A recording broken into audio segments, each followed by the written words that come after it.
After being investigated by the SEC, Nikola Motors has faced lots of scrutiny by the public. Trevor Milton, the former CEO, literally admitted that the Nikola 1 prototype could not run on its own propulsion. Yet, despite this, the automaker still trades at a valuation of over $7 billion. Today, Nikola's lies are being spearheaded by not Trevor Milton, which as many of you know left Nikola, but Mark Russell, who is the current CEO. This billion-dollar fraud is now strategically playing its moves to scam investors while not breaking the rules set by the SEC.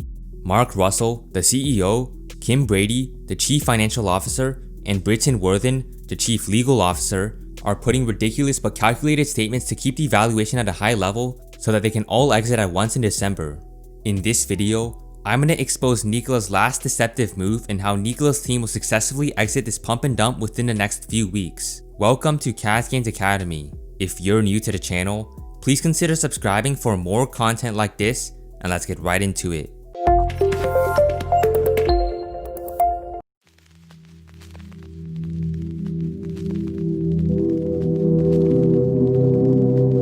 Because of the SEC investigation, Nikola's team is scrambling to cover up any signs of fraud.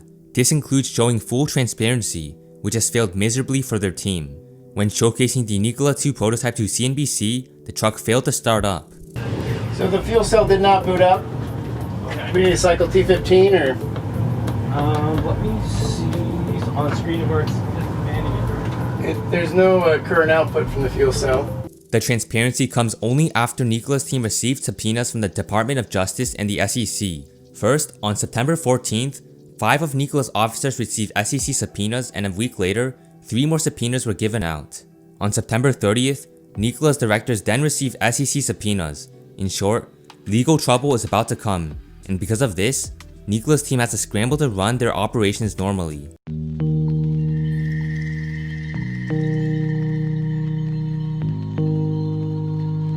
Back on July 24th, 2020, Mark Russell and Trevor Milton unveiled their quote-unquote groundbreaking factory.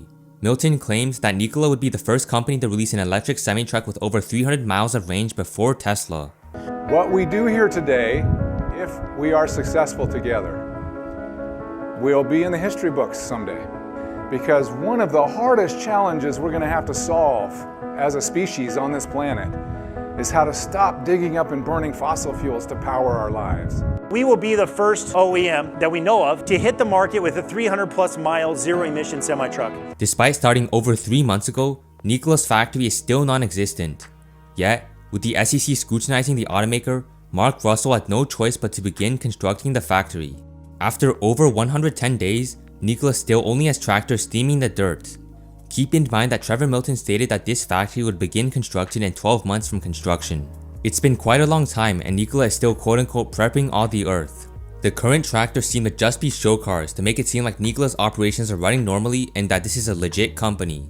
Tractors are like the least important thing when it comes to a factory. You know, prepping all the earth, moving everything, digging for utilities, I mean all that good stuff. They're like the least important thing, but a lot of people were wondering where they were.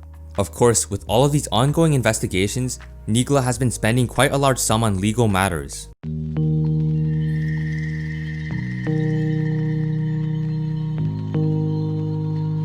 During Nikola's Q3 conference call, full disclosure was required for the current SEC investigation.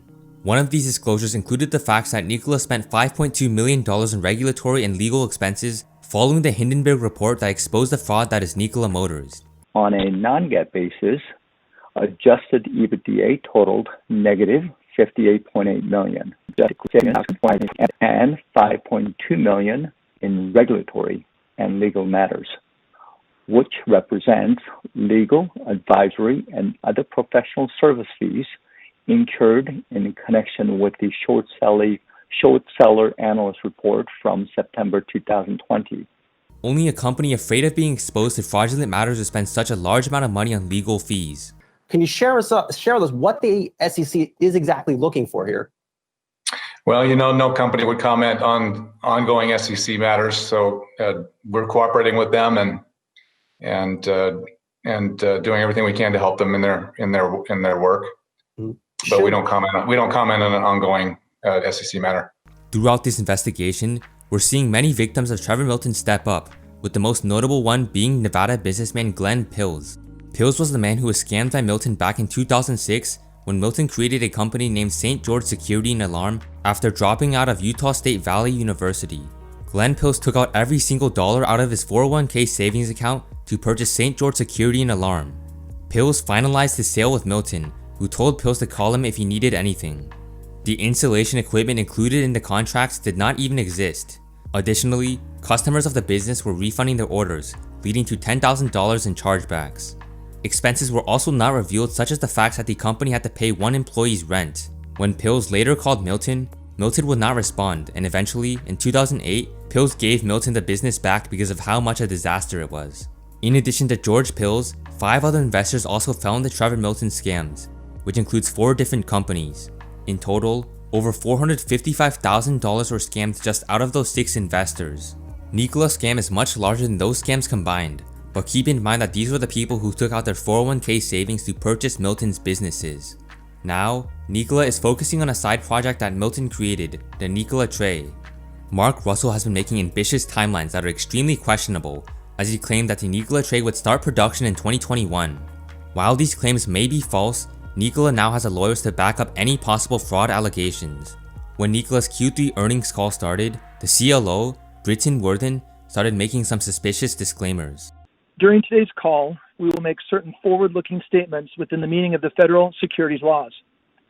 Forward-looking statements are predictions, projections, and other statements about future events that are based on current expectations and assumptions, and as a result, are subject to risks and uncertainties.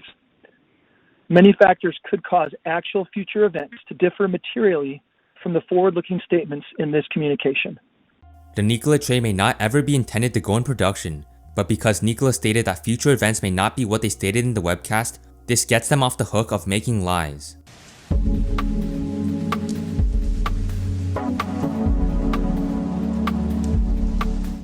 In response to Trevor Milton's breakthrough battery technology, Mark Russell has come up with new groundbreaking technology that isn't actually revolutionary.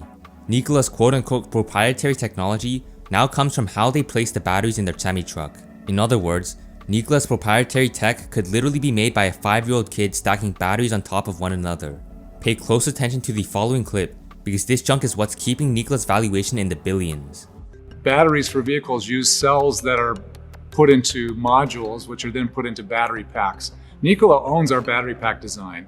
The battery pack that we're using on the prototypes in Germany today contains modules that were developed by Romeo and contains cells that were provided by another supplier. Cells are provided by only a handful of people for almost all vehicles worldwide. Essentially, Mark is admitting that Nikola's only proprietary technology is their design, which they bought from a third party. To top it off, Nikola's off-road NZT vehicle and watercraft have been proven to be non-existent after Nikola removed them from their website.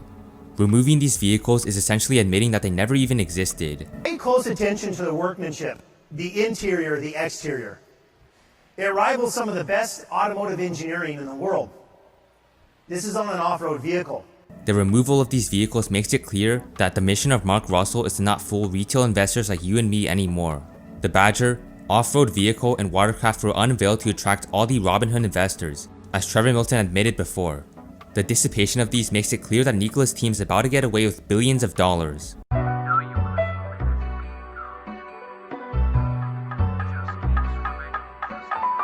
When Nikola unveiled its Q3 conference call, a small but hidden leak was revealed in its 10-Q filing.